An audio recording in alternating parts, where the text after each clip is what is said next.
Welcome to millennium Tamil academy. 2026-2027 கல்வி ஆண்டில் தமிழகம் முழுக்க இருக்கக்கூடிய தனியார் பள்ளிகளில் மாணவர்களை இலவசமாக சேர்க்கிறதுக்கான ஆர்டிஇ அட்மிஷன் இப்போது நடக்குது.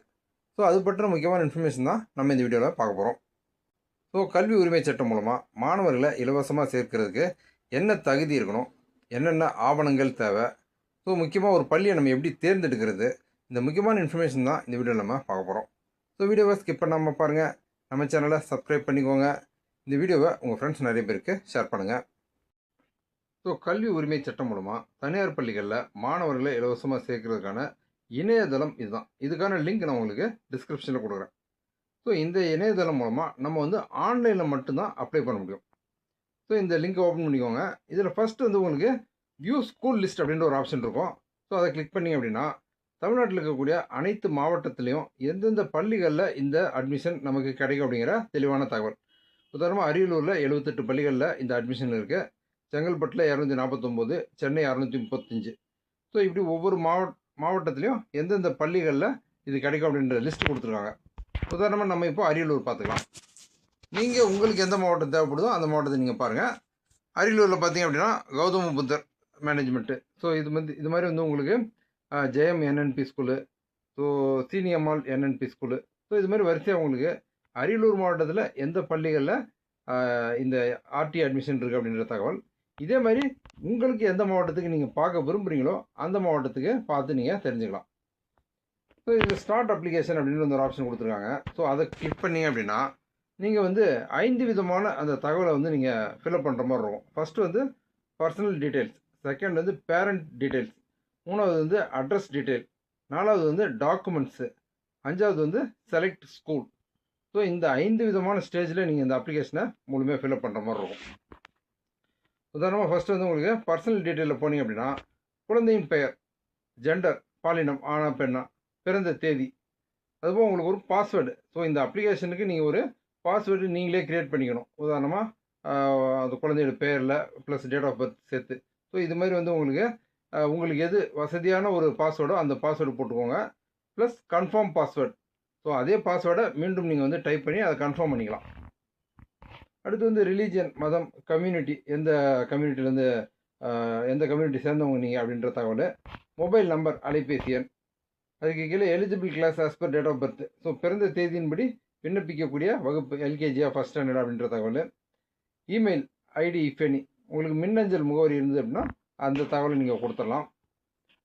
ஸோ இது எல்லாத்தையும் முழுமையாக டைப் பண்ணிவிட்டு சேவ் அப்படின்ற அந்த ஆப்ஷன் கொடுத்தீங்க அப்படின்னா உங்களுக்கு அடுத்து பேரண்ட் டீட்டெயில்ஸ் அப்படின்ற அந்த ஆப்ஷன் ஓப்பன் ஆயிரும். பேரண்ட் டீட்டெயில்ஸில் நீங்கள் உங்களுடைய, அதாவது பெற்றோருடைய தகவல்கள் மற்றும் உங்களுடைய ஆண்டு வருமானம் அது நீங்கள் மெயினாக கொடுக்குற மாதிரி இருக்கும். ஸோ நீங்கள் இந்த பர்சனல் டீட்டெயில் கொடுத்துட்டு உங்களுக்கு அந்த சேவ் கொடுத்தீங்க அப்படின்னாலே உங்களுக்கு ஒரு அப்ளிகேஷன் நம்பர் ஜென்ரேட் ஆகிரும். ஸோ நீங்கள் அதுக்கப்புறம் அந்த அப்ளிகேஷன் நம்பரு ப்ளஸ் ஏற்கனவே நீங்கள் கொடுத்த அந்த பாஸ்வேர்டு இதை பயன்படுத்தி நீங்கள் திரும்ப அந்த அப்ளிகேஷனுக்குள்ளே போயிட்டு பேரண்ட் டீட்டெயில்ஸ் கொடுக்குற மாதிரி இருக்கும். ஸோ நீங்கள் பேரண்ட் டீட்டெயில்ஸில் குறிப்பாக பெற்றோர் அதாவது தாய் அல்லது தந்தை அல்லது கார்டியன், இந்த 3 பேரில் யாருடைய பெயர் அடிப்படையில் விண்ணப்பிக்கிறீங்க அப்படின்ற அந்த ஆப்ஷனை செலக்ட் பண்ணி ஸோ அவங்களுடைய தகவல்களை நீங்கள் பதிவு செய்கிற மாதிரி இருக்கும். அதுக்கடுத்து கேட்டகரி அப்படின்ற ஒரு ஆப்ஷன் இருக்குது. அதாவது எந்த அடிப்படையில் நீங்கள் இந்த ஆர்டிஇ அட்மிஷனுக்கு விண்ணப்பிக்கிறீங்க. உதாரணமாக உங்களுக்கு ஆண்டு வருமானம் 2 லட்சத்துக்கு குறைவாக இருக்கக்கூடிய அந்த எக்கனாமிக்கலி வீக்கர் செக்ஷன் அந்த அடிப்படையில் விண்ணப்பிக்கிறீங்களா, அல்லது கம்யூனிட்டி வைஸில், அதாவது BC, MBC, DNC, SC, ST, so இந்த மாதிரி குறிப்பிட்ட கம்யூனிட்டி சேர்ந்தவங்க அதன் அடிப்படையில் நீங்கள் இந்த ஆர்டி அட்மிஷனுக்கு விண்ணப்பிக்கிறீங்களா, அல்லது வாய்ப்பு மறுக்கப்பட்ட சிறப்பு பிரிவு அப்படின்னு ஒரு கேட்டகரி இருக்குது. அதில் பெற்றோரை இழந்த குழந்தைகள் அவங்க விண்ணப்பிக்கலாம். மாற்றுத்திறனாளி பெற்றோர்கள் மாற்றுத்திறனாளிகளாக இருந்தாங்க அப்படின்னா அவங்களுடைய பிள்ளைகள் விண்ணப்பிக்கலாம். துப்புரவு தொழிலாளர்களுடைய குழந்தைகள் விண்ணப்பிக்கலாம். ஹெச்ஐவியால் பாதிக்கப்பட்டவர்களுடைய குழந்தைகள் விண்ணப்பிக்கலாம். டிரான்ஸ்ஜெண்டர் அவங்களுடைய பிள்ளைகளும் இந்த சிறப்பு பிரிவில் அதாவது வாய்ப்பு மறுக்கப்பட்ட சிறப்பு பிரிவில் விண்ணப்பிக்கலாம். ஸோ இந்த எந்த கேட்டகிரியில் நீங்கள் இந்த ஆர்டி அட்மிஷனுக்கு விண்ணப்பிக்கிறீங்க அப்படின்ற தகவல் பேரண்ட் டீட்டெயில்ஸில் நீங்கள் கொடுக்குற மாதிரி இருக்கும். அடுத்து அட்ரஸ் டீட்டெயில்ஸ். ஸோ இதில் உங்களுடைய அட்ரஸை நீங்கள் அட்ரஸ் மேனுவலாகவும் டைப் பண்ணுற மாதிரி இருக்கும். கூகுள் மேப்லேயும் நீங்கள் செலக்ட் பண்ணுற மாதிரி இருக்கும். எதுக்காக அப்படின்னா அந்த வீடு, அதாவது நீங்கள் குடியிருக்க வீட்டிலேருந்து உங்களுடைய பள்ளிக்கூடம், நீங்கள் எந்த பள்ளிக்கூடத்துக்கு விண்ணப்பிக்கிறீங்களோ அந்த பள்ளிக்கூடம் எவ்வளோ தொலைவில் இருக்குது அப்படின்றத தெரிஞ்சுக்கிறதுக்காக கூகுள் மேப்பில் உங்களுடைய வீட்டு அமைவிடத்தை நீங்கள் வந்து தேர்ந்தெடுக்கிற மாதிரி இருக்கும். ஸோ முடிஞ்ச அளவுக்கு இதெல்லாம் வந்துட்டு நீங்கள் மேனுவலாக பண்ணுறதுக்கான வாய்ப்புகள் இருக்குது. ஒருவேளை இதில் உங்களுக்கு சில சிரமங்கள் இருந்தது அப்படின்னா நீங்கள் இ-சேவை மையம் மூலமாக அப்ளை பண்ணிட்டீங்க அப்படின்னா உங்களுக்கு வந்து எந்த விதமான தவறுகளுக்கும் இடமில்லாமல் இருக்கும். So parent details plus address இதெல்லாம் கொடுத்துட்டீங்க அப்படின்னா லாஸ்ட்டில் வந்து உங்களுக்கு டாக்குமெண்ட்ஸ் அப்லோட் பண்ணுற மாதிரி இருக்கும். உதாரணமாக ஃபோட்டோ, மாணவருடைய ஃபோட்டோ வந்து அப்லோட் பண்ணணும். பர்த் சர்டிஃபிகேட்டு, அதுபோக வந்துட்டு address proof, community certificate, income certificate, மாற்றுத்திறனாளி, ஆதரவற்றோர், HIV பாதிக்கப்பட்டோர், துப்புரவு தொழிலாளர். ஸோ நீங்கள் என்ன கேட்டகரியில் விண்ணப்பிக்கிறீங்களோ அது தொடர்பான ஆவணங்கள் எல்லாமே நீங்கள் வந்து அப்லோட் பண்ணுற மாதிரி இருக்கும். ஐடி ப்ரூஃப் அப்லோட் பண்ணணும். ஸோ இது மாதிரி வந்து குழந்தையோட ஃபோட்டோவிலேருந்து பெற்றோருடைய அடிப்படை தகவல் எல்லாமே பற்றின டாக்குமெண்ட்ஸ் நீங்கள் வந்து சாஃப்ட் காப்பி, அதாவது ஸ்கேன் பண்ணி நீங்கள் அப்லோட் பண்ணுற மாதிரி இருக்கும். ஸோ இதில் என்ன ஒரு முக்கியமான கவனிக்க வேண்டிய விஷயம் என்ன அப்படின்னா, நீங்கள் வந்துட்டு அந்த டாக்குமெண்ட்ஸ் எல்லாமே வந்து அவங்க சொல்லக்கூடிய அந்த ஃபார்மேட்டில் இருக்கணும், சொல்லக்கூடிய அந்த கேபி சைஸில் இருக்கணும். கேபி அல்லது எம்பி சைஸில் அவங்க கொடுத்துருப்பாங்க. ஸோ அந்த குறிப்பிட்ட சைஸில் இருந்தால் தான் உங்களுக்கு வந்து அப்லோட் ஆகும்.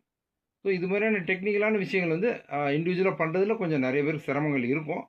ஸோ முடிஞ்ச அளவுக்கு நீங்கள் இ-சேவை மையம் மூலமாக அப்ளை பண்ணி அப்படின்னா அவங்களுக்கு இதில் அனுபவம் இருக்கிறதுனால தவறில்லாமல் வந்து உங்களுக்கு அப்ளை பண்ணி கொடுப்பாங்க. ஸோ கடைசியாக வந்து நீங்கள் செலக்ட் ஸ்கூல்ஸ். ஸோ உங்கள் வீட்டில் இருந்து 1 கிலோமீட்டர் சுற்று வட்டாரத்தில் இருக்கக்கூடிய அதிகபட்சமாக 5 பள்ளிகளுக்கு நீங்கள் விண்ணப்பிக்கலாம். உங்கள் வீட்டுக்கு பக்கத்தில் ஒரு 3 பள்ளி இருக்குன்னா 3 பள்ளிகளுக்கு விண்ணப்பிக்கலாம்.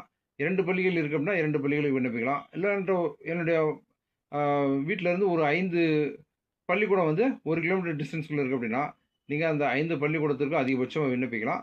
ஸோ அதில் எந்த பள்ளிக்கூடத்தில் உங்களுக்கு அந்த சீட் அவைலபிளாக இருக்கோ அதன் அடிப்படையில் உங்களுக்கு வந்து அந்த மாணவருக்கு அந்த சேர்க்கை வந்து வழங்கப்படும். ஸோ நீங்கள் இந்த ஆர்டி கல்வி உரிமை சட்டம் இலவச மாணவர் சேர்க்கைக்கு விண்ணப்பிக்கிறதுக்கான கடைசி தேதி 18 மே 2026. ஸோ அன்றைக்கு தான் கடைசி தேதி. முடிஞ்ச அளவுக்கு அந்த கடைசி தேதி வரைக்கும் நீங்கள் காத்திருக்கிறத தவிர்த்துட்டு சில தினங்கள் முன்னதாகவே வந்து அப்ளை பண்ணுற மாதிரி பாருங்கள். ஸோ கடைசி தேதிகளில் பொதுவாக ஒரு வேலைக்கு விண்ணப்பிக்கிறதாகட்டும் அல்லது அரசு இந்த மாதிரி திட்டங்களுக்கு விண்ணப்பிக்கிறதாகட்டும் உங்களுக்கு ஒரே நேரத்தில் பல ஆயிரம் பேர் வந்து அவங்க வந்து அப்ளை பண்ண முயற்சி செய்வாங்க. அது மாதிரி நேரங்களில் உங்களுக்கு அந்த சிஸ்டம் வந்து ஹேங் ஆகிறத தவிர்க்கிறது ரொம்ப சிரமம். ஸோ அப்படின்றப்ப நீங்கள் கடைசி தினத்தில் போய் அப்ளை பண்ணும்போது உங்களால் லாகின் பண்ணி அதை அப்ளை பண்ண முடியாமல் போகிறதுக்கான வாய்ப்புகள் அதிகம். ஸோ நீங்கள் அப்ளை பண்ண விரும்புனீங்க அப்படின்னா சில தினங்களுக்கு முன்னதாகவே மே முதல் வாரத்தில் அப்படி நீங்கள் வந்துட்டு அப்ளை பண்ணீங்க அப்படின்னா ரொம்ப எளிமையாக அப்ளை பண்ணலாம். ஸோ இந்த கல்வி உரிமை சட்டத்தில் வந்து உங்களுக்கு மாணவருக்கு இலவச சேர்க்கை அப்படின்றது இப்போ போய்கிட்டு இருக்கு. ஸோ இந்த குறிப்பிட்ட டேட் ஆஃப் பர்த் இருக்கக்கூடிய மாணவர்கள், குறிப்பிட்ட பள்ளியுடைய அந்த எல்லைக்குள்ளே வசிக்கக்கூடிய மாணவர்கள்லாம் இந்த வாய்ப்பை பயன்படுத்திக்கோங்க. ஸோ இந்த வீடியோவில் நான் ஷேர் பண்ண இன்ஃபர்மேஷன்லாம் உங்களுக்கு ரொம்ப யூஸ்ஃபுல்லாக இருந்திருக்கும்னு நான் நம்புகிறேன். இந்த வீடியோ பற்றின உங்களுடைய வியூஸை கமெண்ட்டில் ஷேர் பண்ணுங்கள். நம்ம சேனலில் ஒரு லேட்டஸ்ட் கவர்மெண்ட் ஸ்கீம்ஸ் பற்றின அப்டேட்லாம் நீங்கள் தொடர்ந்து தெரிஞ்சுக்க நம்ம சேனலில் சப்ஸ்கிரைப் பண்ணிக்கோங்க. இந்த யூஸ்ஃபுல்லான வீடியோவை உங்கள் ஃப்ரெண்ட்ஸ் நிறைய பேருக்கு ஷேர் பண்ணுங்கள்.